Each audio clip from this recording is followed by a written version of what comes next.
Pues hombre, yo creo que lo que se llevan es la parte un poco práctica y aterrizada en el día a día de lo que sería una empresa en cuanto a la dirección comercial y la parte retributiva y salarial, ¿no? Yo creo que el tema docente tiene toda esa parte de estructura sistemática, metodología, que hace que tú puedas coger un concepto básico de cómo hacer las cosas.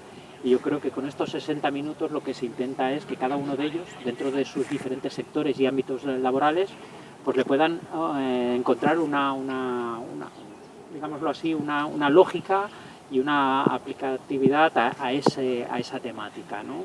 Muchas veces el aterrizar un proyecto dentro de una empresa es complicado y bueno, al final lo que intento transmitirles es que dentro de sus nuevas tareas como directores comerciales, que ellos tomen las riendas de las decisiones, que no hay decisiones buenas o malas, o no hay sistemas retributivos mejores o peores, que al final depende de la estrategia que quiera darle cada empresa al respecto, ¿no? Y yo creo que esa es la parte que yo quiero que se lleve. Aparte que para mí incido bastante en que dentro de la dirección comercial una de las tareas principales de la dirección es escuchar al comercial, o sea, al final al que interactúa con el cliente. Yo creo que ese es el mensaje base que yo les quiero lanzar, ¿no? Mucha escucha activa. Yo los conceptos que le digo es el tema retributivo. Para mí es muy importante que a igualdad de funciones y tareas la base retributiva sea la misma. No hay nada que desmotive más a un comercial, en este caso, que es el tema que nos ocupa, que haya una disparidad en el tema salarial, es decir, mi compañero gana el doble que yo. Eso es muy dañino y muy nocivo para cualquier empresa comercial o equipo comercial. Entonces el sistema retributivo fijo con el porcentaje que se adecue al sector, es decir, hay sectores en los cuales la venta tarda mucho en producirse y por lo tanto se debe apostar por un sistema retributivo fijo un poquito más importante, y hay sectores donde la venta por impacto y a corto plazo es el objetivo que se busca, y por lo tanto yo voy a potenciar lo que sería el sistema retributivo variable.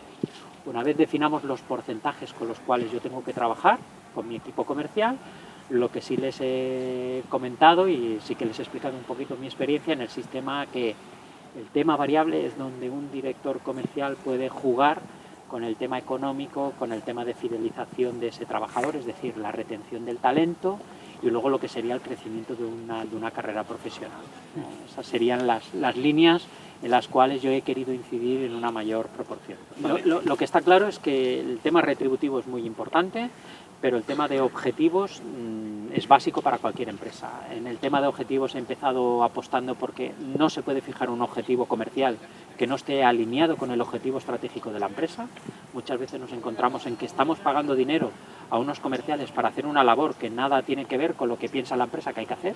Entonces ese es un error de base muy común, y lo que he intentado es primero saber qué es lo que queremos en nuestra empresa y qué queremos vender, y a partir de ahí fijar las políticas y los objetivos comerciales para vender eso.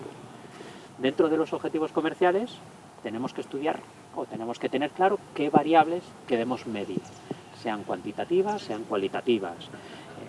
Casi todos los estudiantes pues tienden a lo más fácil, que es el tema de ventas, y bueno, las ventas es una parte de la variable que tenemos que tener en cuenta. Se tiene que tener en cuenta también el cobro, es decir, yo puedo vender mucho, pero si no cobro, pues es una mala política comercial.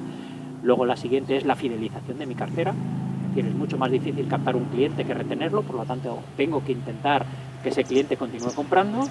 Y luego una tercera variable de los objetivos es aquella por la cual el comercial, en este caso, pues se siente a gusto y potenciamos al máximo sus ventas. Yo creo que con eso he intentado resumir mis 60 minutos.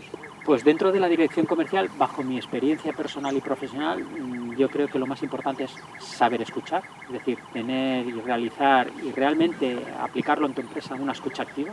Es decir, normalmente tus equipos siempre te acaban dando las respuestas de lo que tú necesitas. A partir de ahí, con esa escucha activa, tú te puedes hacer una idea de qué es lo que necesitas aplicar en la empresa. Y la dirección comercial yo la entiendo desde el ámbito de vista o desde el punto de vista de la responsabilidad. Tú eres el responsable de llevar a cabo esa política, tienes que tener muy claro dónde quiero llegar y a partir de ahí dejar a tu equipo que escoja el camino adecuado a la meta que tú has planteado. La labor más importante de un director comercial, bajo mi punto de vista, es dotarlos de herramientas, dotarlos de la ayuda y la colaboración para que lleguen a esa meta, ¿no? A partir de ahí, cada uno cada miembro de tu equipo comercial escogerá el camino con el que se encuentre más cómodo. Yo creo que es importantísimo dentro del máster que estáis haciendo, que además me parece fantástico el método y cómo lo estáis realizando, el hecho de que el directivo aprenda a tomar decisiones. Yo creo que estamos en un momento donde la dirección está en entredicho, donde todo está muy segmentado, donde todo está casi muy metido en cajitas, y yo creo que todo es un poquito más fácil si tenemos en cuenta que formamos parte de un equipo, ¿no? Yo creo que la dirección es el ayudar y el colaborar a que las cosas funcionen, no a hacer las cosas porque yo lo digo y porque ese es el método.